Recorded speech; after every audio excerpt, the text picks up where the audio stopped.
Hi all welcome back to our channel. இன்னைக்கு ரொம்பவே புதுசாக ஒரு ட்ராவல் அண்ட் புத்துணர்ச்சியோட இந்த வீடியோ ஸ்டார்ட் ஆகுது. கிட்டத்தட்ட ஒரு 2 இயர்ஸ்க்கு அப்புறமேட்டு ரொம்ப லாங் ட்ராவல் அண்ட் ரொம்ப பிடிச்ச பர்சனும் பார்க்க போகிறோம். ரொம்ப நாள் ஆகுது அவங்கள பார்த்து.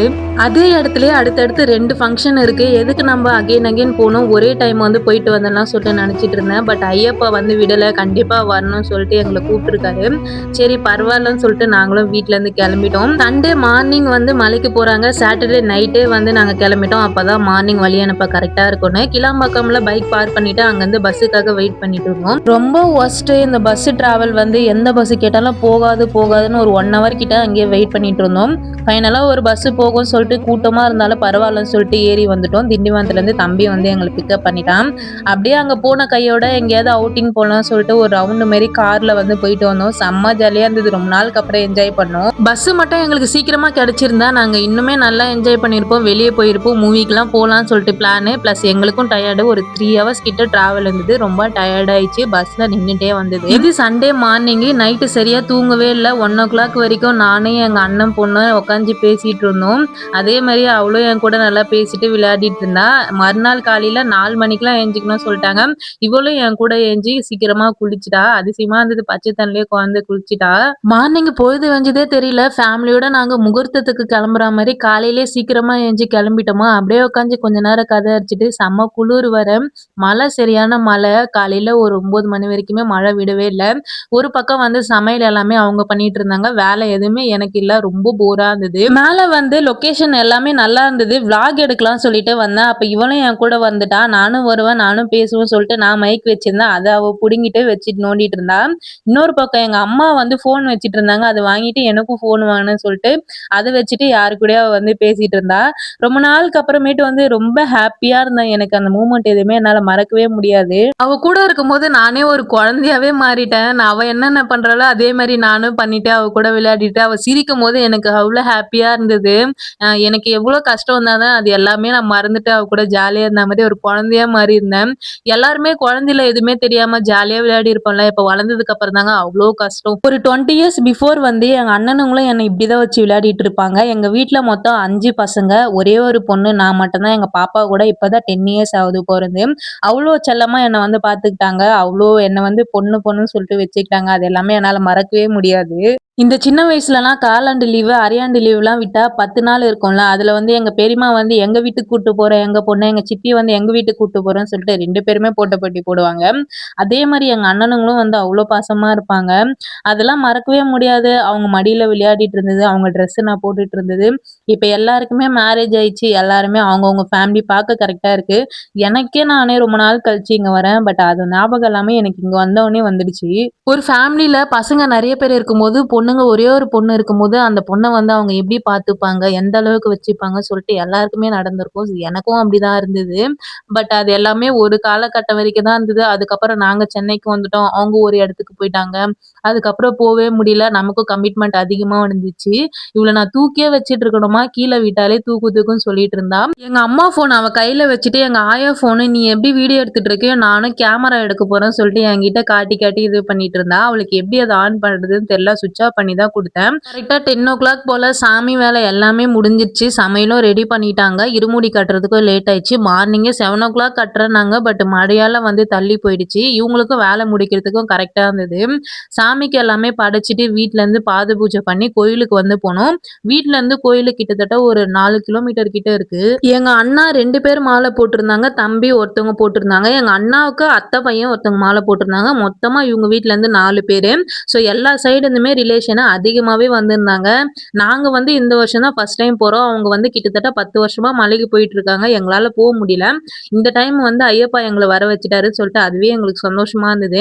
நம்மலாம் எங்கெங்கேயோ இருந்தாலும் இந்த மாதிரி ஏதாவது ஒரு ஃபங்க்ஷன் அப்பதான் ரிலேட்டிவ் எல்லாருமே பார்க்க முடியும். சின்ன வயசுல எவ்வளோ ஒண்ணா இருந்தாலும் அவங்களுக்கு ஒரு ஒரு விஷயம் நடக்கும்போது தான் அந்த டைம் கிடைக்கலன்னு சொல்லிட்டு ஃபீல் பண்ணுவோம். ஸோ கிடைக்கிற டைம் எல்லாமே யூஸ் பண்ணிக்கலாம்னு சொல்லிட்டு ஒரு சின்ன விசேஷமா இருந்தா கூட இதுக்கப்புறம் விடுற மாதிரி இல்லைன்னு சொல்லிட்டு நானே எங்க ஃபேமிலியில எல்லாமே பேசி பேசிட்டு இருந்தோம். பாத பூஜை எல்லாமே பண்ணிட்டு சாமிக்கு இருமுடி கட்டிட்டு கோயிலுக்கு வந்து அவங்க 3 பேருமே கிளம்பிட்டாங்க. அவங்க மார்னிங்லேருந்து சாப்பிடல. நாங்க வந்து மார்னிங் டிஃபன் மாரி கடையில வாங்கிட்டு வந்து சாப்பிட்டோம். படைச்சதுக்கு அப்புறம் தான் சாப்பிடணும்னு சொல்லிட்டாங்க.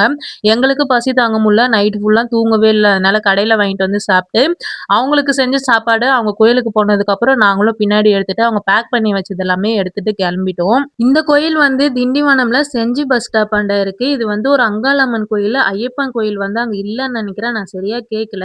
அந்த கோயில் ஓரமா வந்து ஐயப்பன் ஃபோட்டோவ வச்சு இருமுடி கட்டிட்டு இருந்தாங்க. ஒரு 11:00 போல தான் எல்லாமே ஸ்டார்ட் பண்ணாங்க. அண்ணாவுக்குலாம் வந்து லாஸ்ட்டா தான் இருமுடி கட்டுனாங்க. ஏன்னா அவங்க 10 வருஷமா போயிட்டுருக்காங்க. இப்ப யார் புதுசா போறாங்களோ அவங்களுக்கு ஃபர்ஸ்ட்டு இருமுடி கட்டிட்டு, இவங்களுக்கு எல்லாமே பொறுமையா தான் வந்து கட்டணும்னு. ஒரு 12:00 ஆயிடுச்சு இவங்களுக்கு எல்லாமே கட்டி முடிக்கிறதுக்கு. நானுமே வந்து இப்ப தான் ஃபர்ஸ்ட் டைம் பார்க்குறேன் இதெல்லாம். இதுக்கு முன்னாடி பார்த்ததில்ல. எங்க வீட்டு சைடுருந்து யாருமே போனதில்ல. அவங்க மலைக்கு போனப்ப கூட நாங்க இதுவரைக்கும் வந்து வழி அனுப்புனதில்ல. ஃபர்ஸ்ட்டு வந்து நெய் தேங்காய் வந்து எல்லாருமே ஒரு அளவு ஊத்தணும்னு சொல்லிட்டு இருந்தாங்க. ரிலேட்டிவ் எல்லாருமே வந்து அதில ஊத்திட்டு இருந்தாங்க. அது ஃபுல்லாவே பார்த்தீங்கன்னா, கீழ தான் போச்சு. கரெக்ட்டா ஒரு சின்ன ஹோல் தான் இருக்கு. அது எக்ஸாக்ட்டா ஊத்த தெரியல. எனக்குமே தெரியல. கையில எல்லாம் நான் ஊத்திக்கிட்டேன். நெய் தேங்காய் எல்லாமே ஊத்தி எடுத்து வச்சுட்டு, அதுக்கப்புறம் பச்சரிசி போடணும் சொன்னாங்க. இந்த பாப்பா வந்து எங்க அண்ணனோட 2வது பாப்பா. எங்க அண்ணனுக்கு மொத்தம் 2 பொண்ணு. எங்க பெரிய பாப்பா தான் எங்க கூட வந்து நல்லா பேசுவா, விளையாடுவா. வளர்ந்ததுனால அவளுக்கு கொஞ்சம் கருத்து தெரியுது.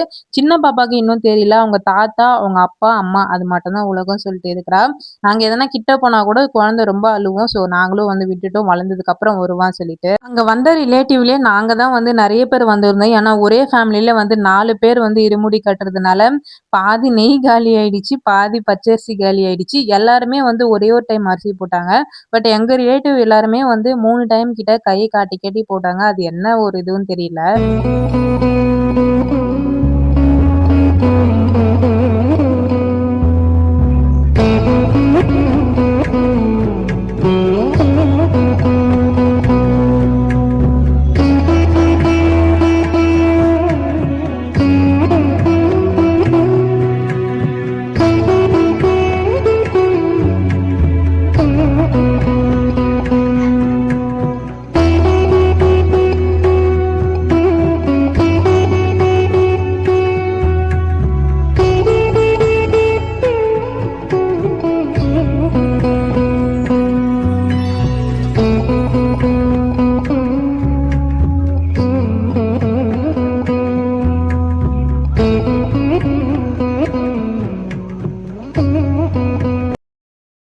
ரெண்டாவது அண்ணனுக்கும் தம்பிக்கும் இருமுடி கட்டிட்டாங்க. லாஸ்ட் பெரிய அண்ணாவுக்கு தான் கட்டணும். நாங்களும் வந்து வெயிட் பண்ணிட்டு இருந்தோம். இவ அதுக்குள்ள வா கடைக்கு போலாம், ஏதாவது வாங்கி குடுன்னு சொல்லிட்டு என்ன கூப்பிட்டுட்டு இருந்தா. இருப்பா அப்பாவுக்கு இருமுடி கட்டுறாங்க கட்டிட்டு போலாம் சொன்னா, அதுக்கு அடம் புடிச்சிட்டு இருந்தா என்ன கூப்பிட்டுட்டு. கரெக்ட்டா வந்து 1:00 ஆயிடுச்சு எல்லாமே பண்ணி முடிக்கிறதுக்கு. பெரிய அண்ணாவுக்கு கட்டி முடிச்சுட்டு கால்ல விழுந்து கும்பிடணும்னு சொன்னாங்க. நாங்களும் கால்ல விழுந்து கும்பிட்டுட்டு 3 பேருக்குமே கேஷ் குடுத்துட்டு நானும் அம்மாவும் அங்க இருக்க சாமியெல்லாம் கும்பிடலாம் சொல்லிட்டு போயிட்டோம். சிலை வந்து நெறைய வச்சிருக்காங்க. கோயில் வந்து பார்க்கறதுக்கும் பெருசா தான் இருக்கு. ஆடி மாசம் அப்பலாம் நல்லாவே கிராண்டா பண்ணுவாங்கன்னு தான் நெனைக்கிறேன். கரெக்ட்டா ஒரு 1:30 போல எல்லாருமே சாப்பிட உட்காந்துட்டாங்க. வீட்லருந்து எடுத்துட்டு வந்த சாப்பாடு தான். காலையிலே எந்திச்சு இவங்க எல்லாமே செஞ்சுட்டாங்க. நாங்களும் சாப்பாடு சாப்பிட்டு, அவங்கள ஒரு 2 மணிக்கு வழி அனுப்பிட்டு கெளம்பிட்டோம். நாங்க அங்கருந்து கெளம்பும்போது, இங்கருந்து திண்டிவனம் பஸ் ஸ்டாப் போறதுக்கு ஒரு ஆட்டோல தான் போனோம். அந்த ஆட்டோல ஒரு டிஃபரண்டான விஷயம் பார்த்தோம். அங்க இருக்க ஷேர் ஆட்டோல எல்லாமே பார்த்தீங்கன்னா, பின்னாடி உட்கார வச்சு கூட்டிட்டு போறாங்க. இங்க எல்லாமே உள்ள தான் இடம் இருக்கும். ரொம்ப டிஃபரண்டா இருந்தது. இந்த மாரி நான் பார்த்ததில்ல. அங்கருந்து கிளாம்பாக்கம் பஸ் வரதுக்கு ஒரு 3:00 ஆயிடுச்சு. வீட்டுக்கு எப்படியும் ரீச் ஆவறதுக்கு 9:30 ஆயிடும் போல எங்களுக்கு. அதுவும் ரெயின் வேற இருந்தது. பஸ்ஸும் சூப்பரா இருந்தது. அதே மாரி போற லொகேஷனும் நல்லா இருந்தது. 2 சைடும் வந்து மரம். நான் வந்து ஃப்ரண்ட் சீட்ல உட்காந்துட்டு இருந்தேனா, அந்த பஸ்ல அப்பன்னு பார்த்து 90ஸ் டிராவல் சாங் எல்லாமே போட்டாங்க. ரொம்பவே சூப்பரா இருந்தது. எனக்கு தூங்கவும் மனசு வரல. 2 சைடுமே வந்து பச்சை பசேல்னு இருந்ததா, டயர்ட் கூட எதுவுமே தெரியல. இதோட இந்த வீடியோ வந்து எண்ட் பண்ணிக்கிறேன். Tata bye bye.